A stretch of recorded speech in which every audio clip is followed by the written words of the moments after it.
Hola a todos, ¿cómo están? Gracias por pasar una vez más por mi canal. Las encuestas respecto a los liberales y su posibilidad de votos están subiendo bastante. Y en mis espacios de las redes sociales, que de paso podés seguirme acá, está la pregunta habitual. ¿Vas a votar a Javier Milei? ¿Vas a votar a Ricardo López Murphy? ¿A quién vas a votar? Más allá del chiste fácil de que no vivo en Cava para votar a estos candidatos, ya hay una respuesta prefijada a esta pregunta. No voy a votar ni a Milei ni a nadie. Quédate hasta el final que te voy a explicar con lujo de detalle por qué la llegada de estos candidatos es algo negativo para las ideas. Y antes que nada, esto no es un ataque personal hacia Javier ni hacia nadie. Tengo una muy buena relación con muchos de los candidatos de los diferentes partidos. Esto es simplemente mi visión respecto a la filosofía liberal. Punto número 1. El problema no son los impuestos, ni siquiera es el peronismo. Esta premisa por el cual recae la línea editorial de todos en el ortodoxismo político es el menor de los problemas. Sí, entiendo que en Argentina es todo súper caro y está plagado de impuestos, pero el problema, más allá del robo legitimado por el poder político, es a dónde van y qué consecuencias tiene en la vida diaria de las personas. Te pongo un ejemplo. ¿Qué daño genera la existencia del Ministerio de las Mujeres, el género y la diversidad en tu vida? ¿Qué genera la existencia de cualquier ministerio donde se planifican cosas tan importantes como la salud, la educación, la producción o la seguridad? Y sobre todo, ¿qué daño genera cambiarle los incentivos económicos a la gente a pie a través del asistencialismo? Argentina es uno de los países donde hay una mayor legitimación democrática de las órdenes políticas. Los encierros compulsivos, las normativas de los bancos centrales, la justificación del cobro de impuestos al comerciante por parte de los mismos súbditos. ¿Nunca te cruzaste con ese insufrible que te pide la factura porque si no te denuncia la FIP? La vulneración de los derechos individuales y la complicidad de todo aquel que desobedezca las órdenes de la casta gobernante. Todo ha generado un caldo para que solitos nos entreguemos en bandeja a las órdenes de la oligarquía comandante. Como planteaba en el video anterior, se pretende que simplemente con quejas, marchas y scratches se mejoren las instituciones públicas que están podridas desde su existencia, que te voy a explicar más adelante en este video el por qué. Siempre van a ser liberticidas. Dejo acá arriba el video sobre educación y el problema del adoctrinamiento, hablando de una manera más extensa sobre la premisa con Laura Radetich. La fidelización por los medios de difusión hegemónicos financiados por el mismo aparato político han logrado adueñarse de la opinión pública y ha generado que las personas se conviertan en sirvientes de sus propios verdugos, por repetición e inacción de las propias víctimas. Hay una constante vulneración a los derechos naturales de las personas a través de la legitimación del poder político, el cual ha cambiado la manera de ver las cuestiones gubernamentales a lo largo del tiempo. Pensalo de esta manera: ¿por qué apoyas al que dice que el Estado va a estar más presente en salud o educación? ¿Cuál es el número correcto y el presupuesto adecuado para estos temas? ¿Considerás que es correcto que el político que señalás con el dedo, como chorro y corrupto, eduque a tus hijos? ¿Por qué confías la salud de tus abuelos a aquel que entendés desde la lógica que te está robando?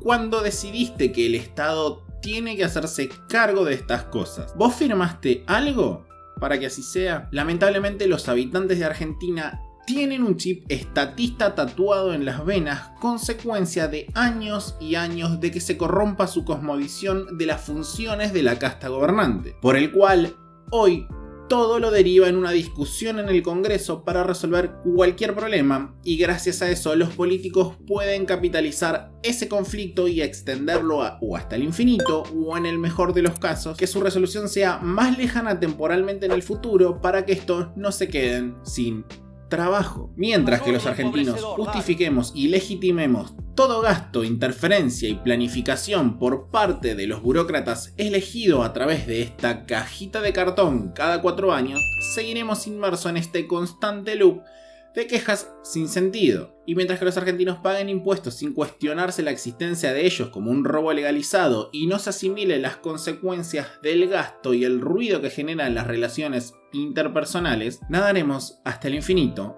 en las sombras del ala del estatismo. Punto número 2. Medios políticos versus medios económicos. ¿Cuál es la diferencia entre los medios económicos y los medios políticos?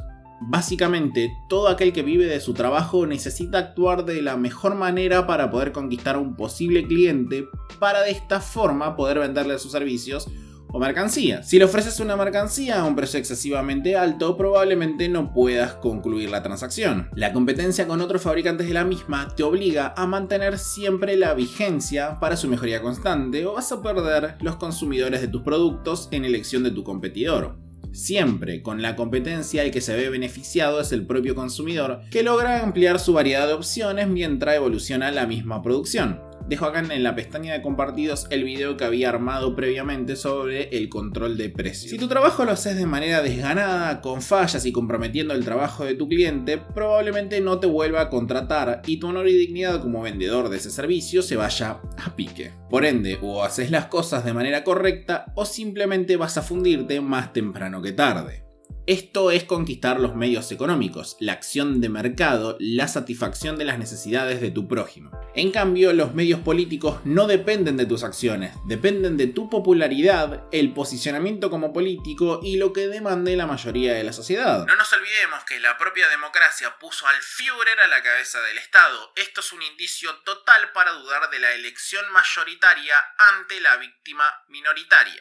Tengamos en cuenta lo que sucedió, por ejemplo, hace 1 año y medio en Argentina. Nadie dudó en apoyar convencidos el encierro compulsivo. Los políticos apuntaban a esta misma línea. Nadie dudó en señalar al surfer que se iba a disfrutar de su propia libertad. Nadie dudaba en señalar con el dedo a aquel que necesitaba salir a ganarse el pan y no tenía la comodidad de poder estar metido debajo del techo de su casa, porque su realidad era diferente a la tuya. Una de las premisas que justamente se le atribuye al Estado es seguridad. ¿Qué es la seguridad y por qué tendría que actuar de manera eficiente? Y sobre todo, ¿entendés que encerrarte compulsivamente fue una cuestión de seguridad y salud, no? ¿Vas a seguir justificando estas dos materias cruciales en manos de los políticos? ¿Por qué pensás que los políticos son tan camaleónicos? Sus incentivos se ven totalmente alterados dependiendo de hacia dónde va el núcleo social que genere cierta capitalización. No por nada votaron todos tan convencidos la legalización del aborto. La diferencia sustancial con los medios económicos es que 1. Los medios políticos en menor medida es un robo legalizado por ley, porque es una desviación de recursos donde el original creador decidiría utilizarlos. 2. Los incentivos cambian porque dependes de la popularidad para lograr que la gente te vote. Si la gente no te vota, te vas a quedar sin tu medio económico individual para seguir viviendo a costa del prójimo. Por ende, ¿qué incentivo tenés para ser ético y moral si necesitas decirle a la gente lo que quiere escuchar? Y 3. La abrumadora realidad es que es uno entre muchos, como podría ser Lacha, Milei, Bogiano o quien quiera postularse para lograr cambios sin negociar y pertenecer a algo más grande. Por más de que entren a la Cámara de Diputados, si no hay una demanda real de personas entendiendo la ilegitimidad del poder político, es un loop constante entre quejas y llantos. 4. No es novedad de la financiación de los grupos de poder concentrados para seguir manteniendo los beneficios de los que son receptores. Por ende, ¿a quién pensás que van a representar los políticos? 3. Las ideas del liberalismo en los medios y la opinión pública. ¿Cuántos días duró López Murphy? ¿Tenían malas intenciones? Ni en pedo. Pero hasta el día de hoy se han encargado de ensuciar sus ideas como las que van en contra del pueblo para ajustar sus condiciones económicas para beneficiar a ciertos grupos económicos, cuando en realidad su idea era quitarle caja a los políticos. cualquier tipo de reducción de gasto público va a ser una herramienta de los medios para atacar las ideas. Supongamos que sea todo completamente bien, que entra Spert, entra Milei, entra todo el expertise liberal. ¿Cuál sería la respuesta de los medios? Los medios no dependen de la oferta y la demanda. Los medios, salvo los canales que son independientes, como puede ser el canal del Presto, como puede ser el canal de mi amigo Nicolás Moraz, o incluso este canal, no dependen de la financiación compulsiva. No es el caso de los canales convencionales de información. No les interesa trasladar la información de manera real. Todos los medios reciben pauta oficial, una pauta que depende de cuánto justifiquen las acciones del gobierno. El canal de oposición, más conocido por ser el más gorila, es uno de los que más pauta recibe por parte del gobierno, tanto en papel como en contenido audiovisual. La respuesta natural de los grandes grupos de poder concentrados que vean peligrados sus privilegios es apelar a utilizar todos sus medios para despoticar contra las ideas que los hacen peligrar.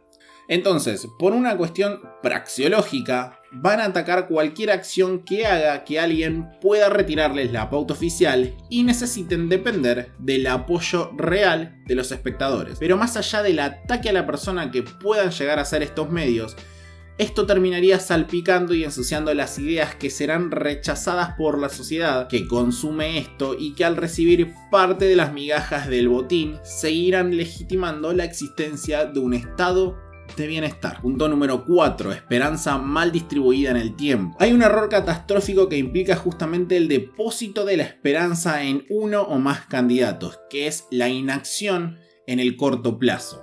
Hoy la pelea cultural no implica necesariamente tratar de devolverle a la gente su libertad de manera natural. Hoy la pelea militante política implica depositar las esperanzas en los 4 años subsiguientes y por obra del azar y del destino llega a ganar el candidato en cuestión. Lamentablemente este tipo de conducta genera que en el corto plazo no se incentive a las personas a pie a generar cambio. Una de las sugerencias que hemos hecho en el canal más de una vez, y dejo a continuación los clips donde hemos hablado de esto, es tomar la iniciativa por uno mismo y de esta manera predicar con el ejemplo.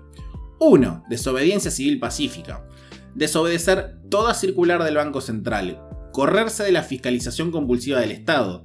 Por ejemplo, y aunque tenga su tributo cargado, utilizar efectivo antes que tarjeta de crédito o débito para que no se pueda controlar ningún patrón de consumo. Cooperar entre los vecinos o los comerciantes para no pagar las multas que puedan surgir de la propia burocracia. Desobedecer cualquier tipo de normativa confiscatoria y coordinar el no pago de impuestos. Cuando tuvieron que desobedecer, los vecinos de Mar del Plata lograron que no se imponga nuevamente el encierro compulsivo y lograron comerciar libremente. Lo mismo está sucediendo en Francia con el tema del pinchazo. 2. Agorismo. Tratar de comerciar con aquel que piensa de manera similar a vos por fuera de toda fiscalización estatal.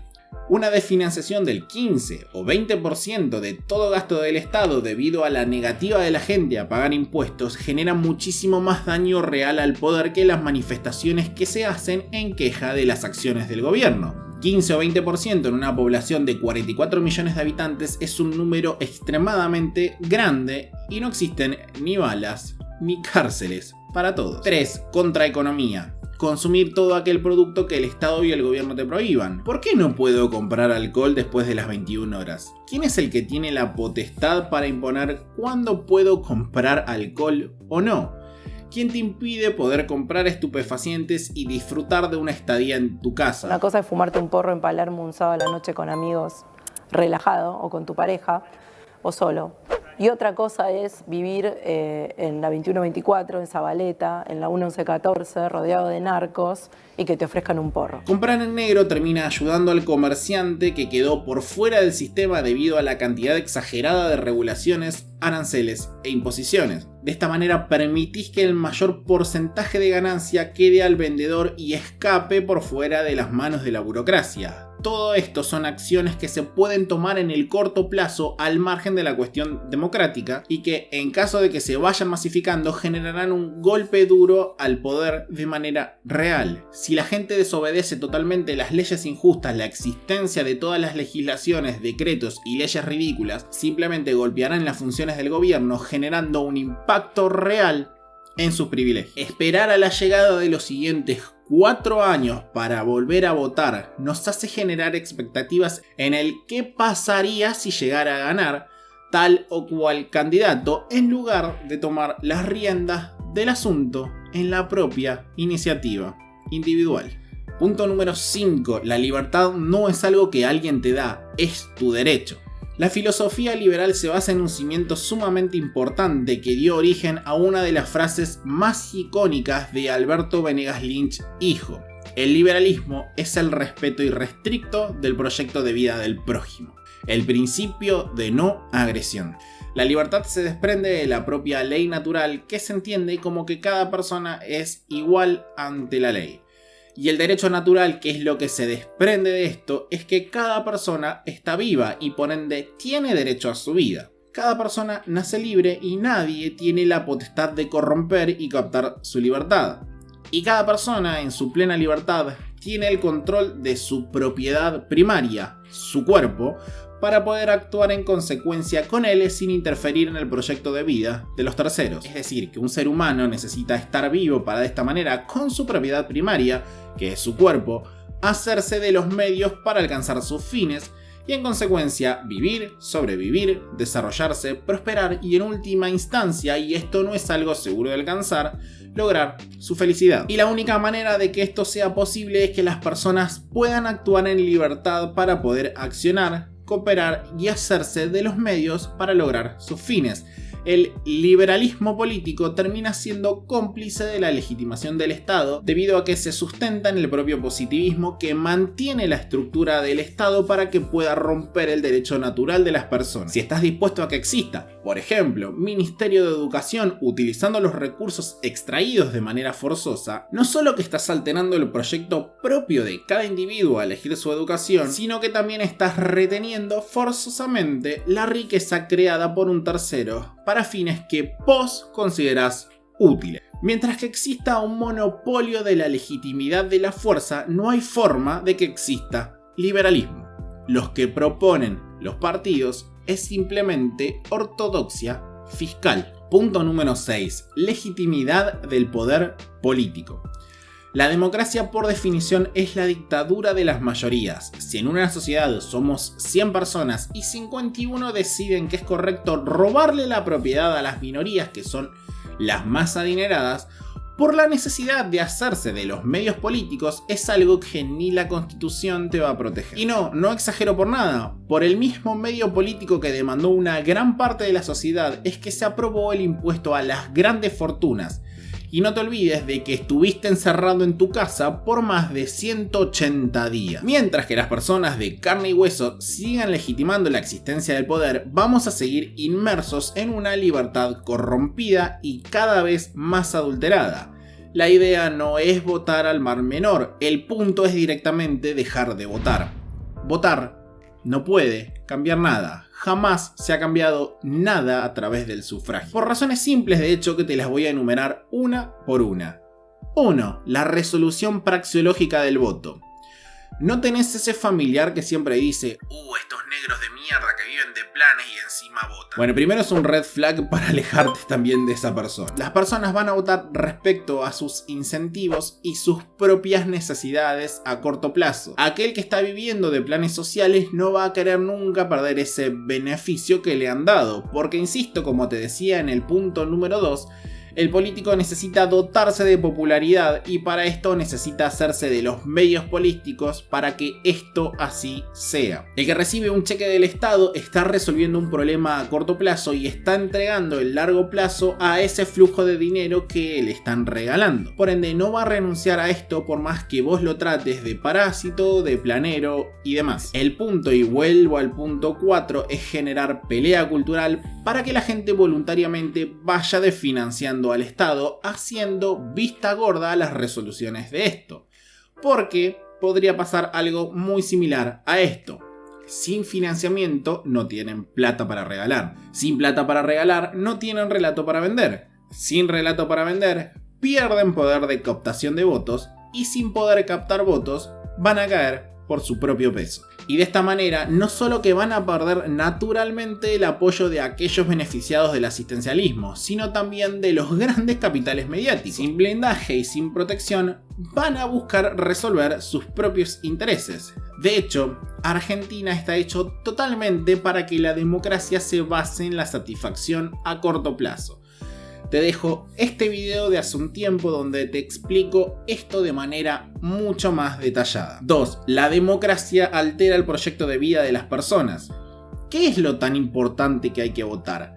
¿Hay algo lo suficientemente grande para que la vida de las personas se vea alterado en orden de un capricho colectivo? ¿Qué se decide? ¿Cuánto es el robo legalizado por ley que se le va a quitar a las personas? ¿Es ético? ¿Es moral esto?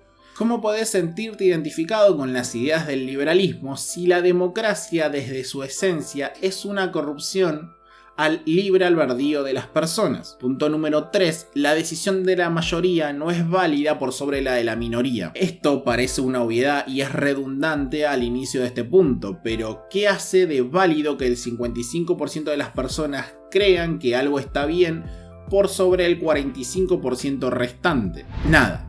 Y como los políticos dependen de los medios políticos, no dudarán en generar cualquier tópico que les genere popularidad para poder mantener así su propio medio económico. Cada persona que realmente esté dispuesta a seguir estas ideas necesita tomar la iniciativa individual para predicar con el ejemplo y trasladar el mensaje adaptado a cada individuo para que de esta manera deslegitimen el poder político y logremos una libertad plena y real para las personas. Punto número 7. La democracia es un gobierno de propiedad pública. Uno de los reclamos típicos desde la ortodoxia política es justamente el exceso de gasto. Pero, ¿de qué manera puede un ente que no conoce restricción de presupuesto entender cuándo está gastando de más? ¿Qué te limita a vos como persona a no gastar más de lo que te ingresa?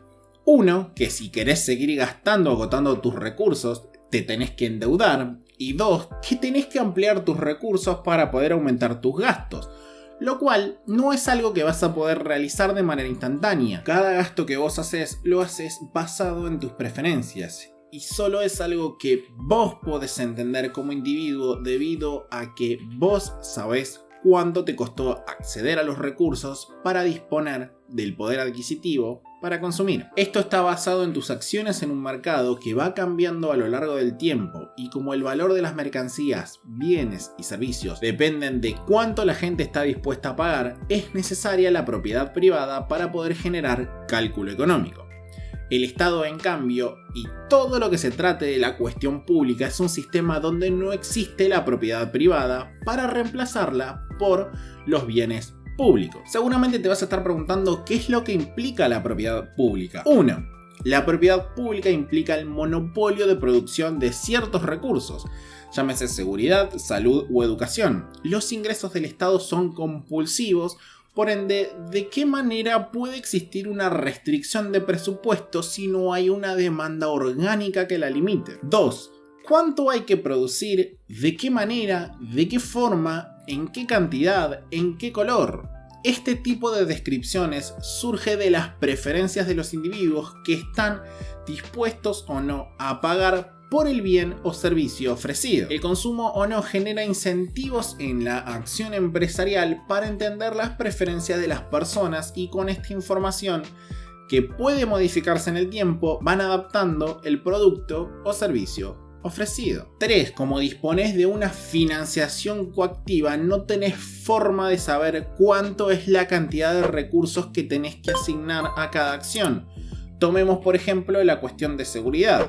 Primero que nada tendrías que preguntarte qué significa la seguridad y probablemente la conclusión a la que lleguemos sea distinta tanto para mí como para vos. ¿Qué pasa con la gente que no está dispuesta a financiarla de manera compulsiva? ¿Cuánta es la cantidad correcta de policías o agentes militares que tiene que haber en Argentina? Son respuestas que van a variar a cada persona que le preguntes sobre este tópico. Por ende, no hay una respuesta correcta a este tipo de cuestiones y es lo mismo que sucede con la salud y la educación. Al carecer de demanda porque no hay restricción de presupuesto, no hay cálculo económico. Por ende, los servicios que te va a ofrecer el Estado van a ser simplemente arbitrarios en capricho al burócrata de turno. Es por esto que jamás un servicio público va a ser eficiente. No es una cuestión de mayor o menor asignación de recursos, es simplemente que no hay una respuesta orgánica de las personas que están obligados a financiarlo y probablemente a consumir, porque ya están alterando las acciones de mercado, limitando la competencia. En agregado a esto, te dejo este video donde lo detallo en un tiempo muchísimo más prolongado. Punto número 8, utilitarismo económico. ¿Te acordás de este tweet de Mike, de Miguel Bogiano? ¿Sabes lo que es el utilitarismo económico? El utilitarismo es una teoría ética que trata de diferenciar el bien y el mal al enfocarse exclusivamente en los resultados de las acciones. El utilitarismo determina que la opción más ética es la que produce mayor beneficio para el mayor número de personas. ¿Se justifica necesariamente cobrar más impuestos a la gente si esto garantiza cubrir totalmente el gasto del Estado? Categóricamente te digo no. Aumentar la recaudación del Estado no va a garantizar necesariamente un mejor pasar en tu vida. Pero la pregunta de fondo es, ¿vos te consideras liberal y te respaldás en el principio de no agresión? ¿Por qué justificás el robo legitimado por ley para fines comunes? ¿Es justificable robarle un porcentaje de riqueza a las personas para lo que vos crees que es correcto? ¿Por qué? ¿Quién te garantiza y te legitima para ejercer este derecho? Mi crítica al ortodoxismo político es que no están buscando la plena liberación de las personas, están dispuestos a tomar los medios políticos para intentar reducir ciertas variables en un supuesto beneficio de un bien común, obligándote a financiar por ley muchos proyectos que de otra forma no estarías dispuesto a pagar. Y justamente citando al tweet original, ¿qué implica que el Estado pueda maximizar su recaudación? Un Estado con más recursos, ¿te va a garantizar un pasar terrenal mejor? ¿Es algo necesariamente bueno que la gente esté toda en blanco fiscalizada en el sistema? Como por ejemplo propone José Luis Espert. ¿Te pusiste a pensar qué pasa si gana toda la línea liberal y después vuelve a asumir un régimen de corte kirchnerista y tiene toda la fiscalización y cobro de impuestos automatizada? La gran cantidad de leyes ilegítimas que existen en Argentina es lo que permite poder hacer con la debida astucia negocios por fuera del sistema. Los países donde el Estado es más inteligente controlan plenamente todas las transacciones que haces para que de esta manera no puedas escapar del sistema y así lograr el máximo de recaudación que, sorpresa, nadie pidió y va directamente al bolsillo de los políticos para que puedan controlar cada vez más tu vida. Gracias a eso, pueden incluso desarrollar mecanismos más avanzados para que la recaudación y el cobro de impuestos se hagan de manera automática a través de la tecnología y los agentes de retención.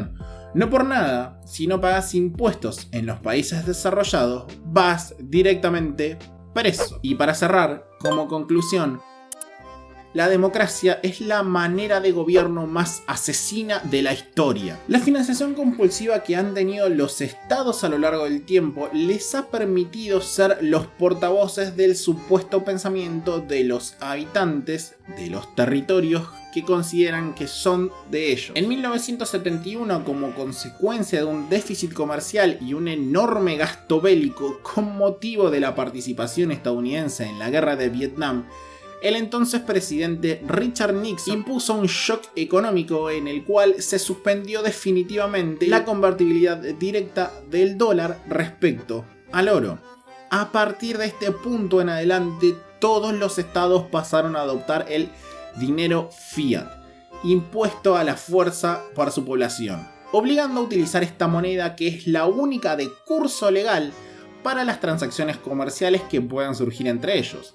Ahora, entendiendo esto, ¿cuántos procesos inflacionarios y devaluatorios conoces que hubo en Argentina? Rodrigazo, tablita cambiaria, hiperinflación de Alfonsín, crisis del 2001, que ya sé que no fue una crisis necesariamente de moneda, pero sí de deuda y de default, y la crisis que inclusive tuviste del encierro compulsivo. Todos estos acontecimientos, todas estas crisis que sufrimos los pobres mortales, ¿te sentaste realmente a pensar qué implica que la gente pierda sus negocios?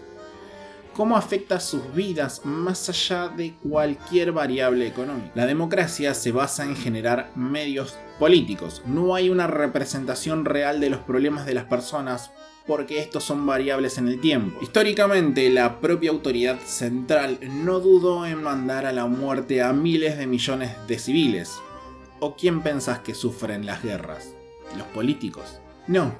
Todas estas cosas las terminan sufriendo los pobres mortales que en defensa de su patria terminan siendo obligados a pelear con otro individuo tan humano como él que se ve enfrentado por cuestiones políticas que jamás decidió tomar. La democracia no posee moral porque depende de una decisión ad populum, creyendo que una mayoría puede necesariamente entender y manejar la vida de una minoría.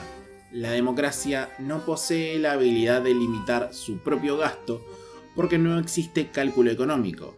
La democracia no posee moral ni ética porque necesita conquistar medios políticos antes que económicos.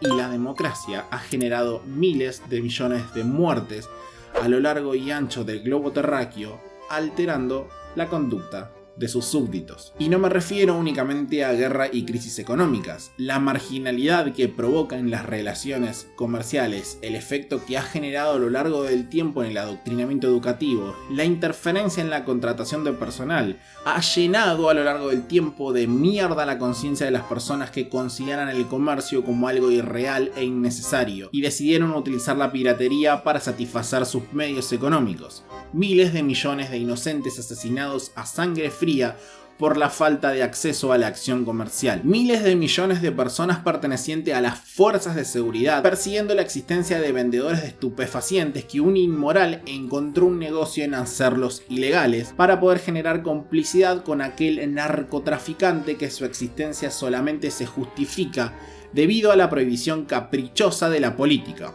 Años y años de ser perros persiguiendo su propia cola, como si cada político que maneja el Deep State desconociera la real ubicación del vendedor. Seres asesinados por no respetar el capricho político. O ya te olvidaste de Luis Espinosa, de Solange Mus, de Abigail, la chiquita que tuvo que ser cargada por su padre 5 kilómetros bajo el sol hasta el hospital. Todo esto es la excusa también de que entreguemos la soberanía de la seguridad y salud a hijos de mil puta que decidieron vivir de la riqueza ajena. La destrucción de la riqueza es algo que es inconcebible y detenerla tiene consecuencias en las personas más allá de lo que se ve.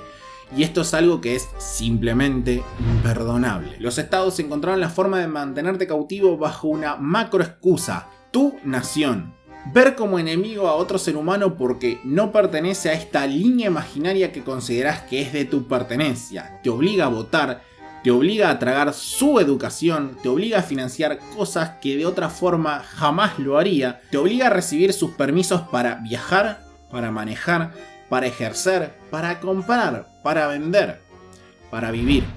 El Estado te obliga a utilizar su moneda, que puede ampliar la cantidad dependiendo del capricho del político y el grupo de poder que se lo demande, arruinándote la vida y volviéndote cada día más pobre. La política y el Estado presente es el negocio más inmoral, asesino e hijo de mil puta de la historia. La libertad no es algo que nadie te tiene que garantizar. Vos como persona tenés que recuperar tu derecho a ser, a ejercer, a vender, a comprar y a vivir. Y esto recae en tu propia responsabilidad de pelear por lo que considerás correcto. Dejar de financiar al hijo de puta que no solo es capaz de arruinarte la vida, asesinarte si le resultas complicado para mantener su privilegio, volverte pobre, impedirte vivir, escracharte en los medios, meterle mierda en la cabeza a tus hijos y cagarle el fin de la vida a tus abuelos. Esto tendría que nacer en la necesidad de honrar la memoria de todos aquellos que cayeron por la consecuencia de permitir que el Estado declare guerras que los individuos como personas jamás hubieran declarado. Pobreza, hambre, miserias que han causado la interferencia de políticos maximizando sus propios medios económicos. El Estado presente es la estafa intelectual más grande de la historia. Básicamente, por estos motivos es que no voy a votar ni a Javier ni a nadie. Y voy a insistir una vez más, no tengo nada en contra de Javier, es una persona que, más allá de las diferencias que se pueden tener en la cuestión filosófica, estimo muchísimo por lograr el interés de las personas en este tipo de materia. Estoy dispuesto, y les dejo mi Discord a continuación, a debatir este tipo de temáticas porque entiendo lo controversial que pueden llegar a ser. Si este contenido te gustó, por favor déjame un like, decime qué te pareció en la caja de comentarios y compartilo en tus redes sociales para que se pueda ampliar el debate. Si deseas apoyar el canal, puedes hacerlo a través de Patreon, cafecito o transferencia bancaria. De esta manera me permitís ir mejorando constantemente el contenido del mío. Mi nombre es Lucas, creador de este espacio llamado Lecturas Libertarias. Así que nos vemos en un próximo video y hasta la próxima.